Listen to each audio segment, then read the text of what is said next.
संत गाडगेबाबा अमरावती विद्यापीठ प्रशासनाने इंधन व ऊर्जा बचतीसाठी पुढाकार घेत नो व्हेकल डे, ऑनलाईन अध्यापन आणि आभासी बैठकींना प्राधान्य देण्याचा निर्णय घेतलाय। कुलगुरू डॉक्टर मिलिंद बारहाते यांच्या अध्यक्षतेखाली झालेल्या सहविचार सभेत हा निर्णय जाहीर करण्यात आला। कुलगुरू डॉक्टर मिलिंद बारहाते यांच्या अध्यक्षतेखाली झालेल्या सहविचार सभेत हे निर्णय जाहीर करण्यात आले।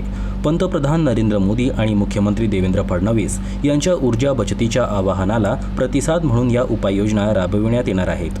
महिन्यातील सर्व शनिवारी ऑनलाईन अध्यापन घेण्यात येणार असून प्रत्येक शनिवारी विद्यापीठ परिसरात नो व्हेकल डे पाळला जाणार आहे। यावेळी पेट्रोल डिझेल वाहनांना बंदी राहणार असून सायकल, ई-बाईक किंवा बसने येण्यास प्रोत्साहन दिले जाणार आहे। तसेच विविध समित्यांच्या बैठका ऑनलाईन घेण्यास अधिकारी व कर्मचाऱ्यांना कार पुलिंग करण्याचं आवाहन करण्यात आलं आहे।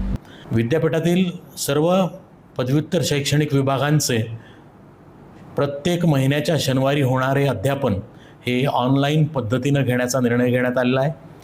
त्याचप्रमाणे महिन्याच्या प्रत्येक शनिवारी विद्यापीठामध्ये अभ्यागत म्हणून अथवा विद्यापीठाचे कर्मचारी किंवा विद्यार्थी म्हणून येणाऱ्या सर्व व्यक्तींसाठी नो व्हेकल डे यामध्ये पेट्रोल आणि डिझेल व्हेकल वगळता ई-व्हेकलचा वापर करता येऊ शकेल।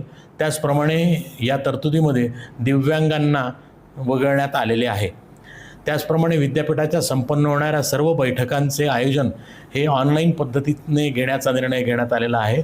आणि त्याचप्रमाणे शहरामध्ये विविध भागात विखुरलेल्या सर्व कर्मचारी शिक्षकांनी विद्यापीठामध्ये येत असताना कार पुलिंग किंवा शेअरिंगचा वापर करण्याचं आवाहन देखील या निर्णयाद्वारे करण्यात आलेलं आहे।